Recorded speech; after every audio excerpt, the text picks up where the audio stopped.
Many of Israel's haters have baselessly accused the Jewish state of quote-unquote collective punishment against Palestinians in Gaza since the Israel-Hamas war broke out, at Hamas's doing, some 6 months ago. Of course, not all Palestinians are Hamas supporters, just as not all Americans like the Democrats' policies, and not all Brits voted for Rishi Sunak's party. But many polls, since October 7th, suggest that a healthy majority of Palestinians are in favor of the Hamas-led massacres on October 7th, which is unsurprising. Palestinians for decades have been led by terrorists, for example Yasser Arafat, and terror organizations, for example the Palestine Liberation Organization. Plus, both Hamas and the Palestinian Authority have a pay-for-slay policy, meaning they financially reward Palestinians for committing acts of terror against Israelis and Jews, which has resulted in thousands of innocent Israeli and Jewish deaths, including 10-month-old Shalhevet Pass, who was shot in the head by a Palestinian terrorist. The Palestinian Authority paid her murderer $300,000 accordingly.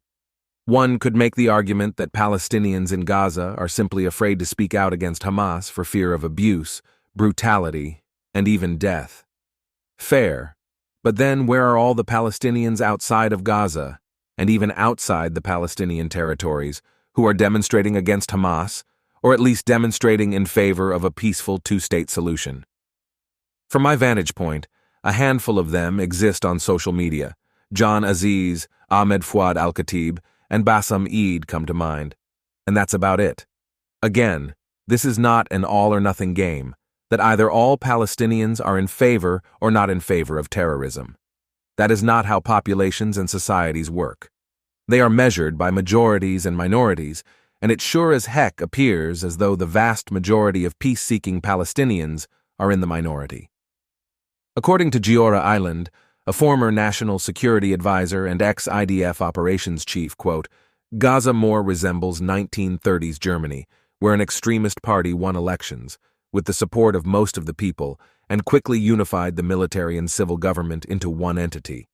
In Gaza, with the support of perhaps 80% of the residents, Hamas has done much the same thing. It's a de facto state, with all the characteristics of a state. Hence why collective punishment might actually be not just in Israel's favor, but also beneficial for stability and peacemaking in the Middle East.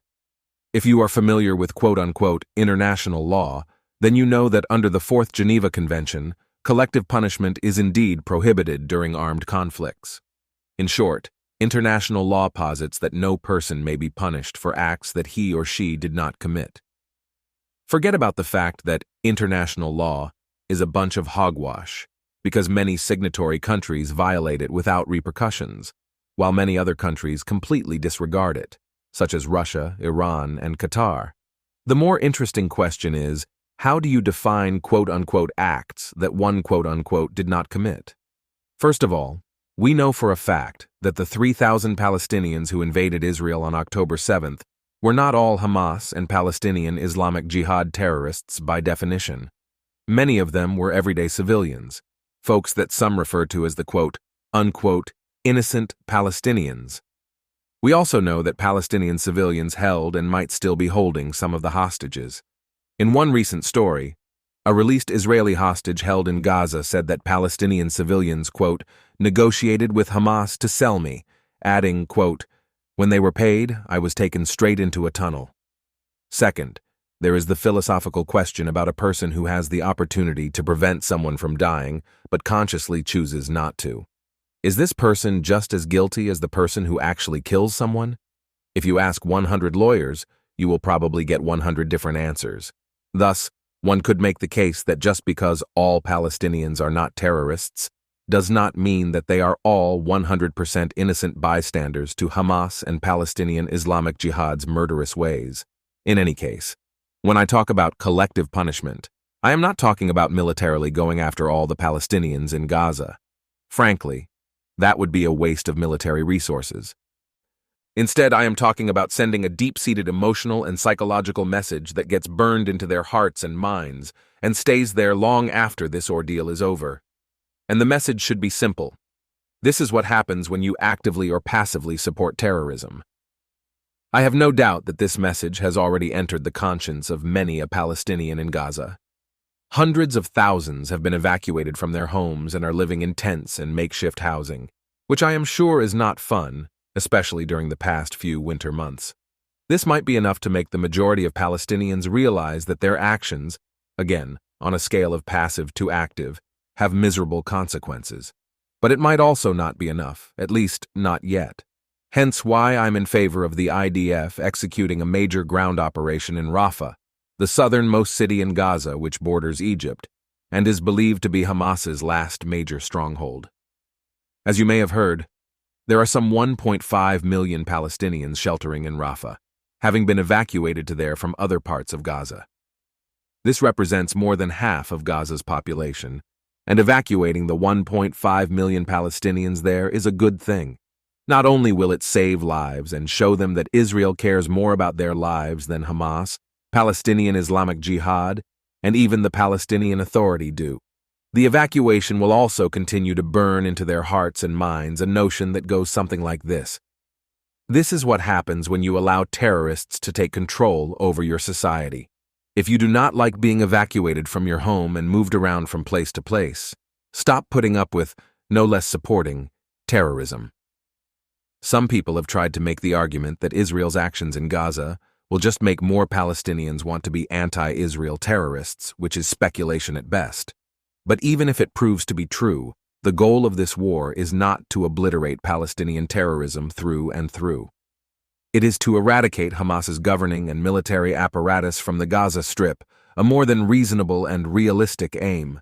Ultimately, terrorists on the fringe of a society are far less dangerous than terrorists who run it, the latter of which has been the case with Hamas in Gaza since 2007. And even if Israel's actions in Gaza do propel more Palestinians to become terrorists, so be it. The Allied forces did not hold back against Nazi Germany in fear that their operations would push more Germans to become Nazis. Quite the contrary. Many Germans today are as non-nationalistic and pacifist as you will find, and the country as a whole is still severely ashamed of the Nazis' actions leading up to and during World War II. The same can be said about the Italians and the Japanese.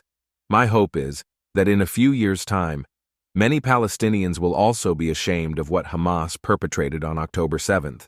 This line of thinking will take a whole lot more than the current military intervention.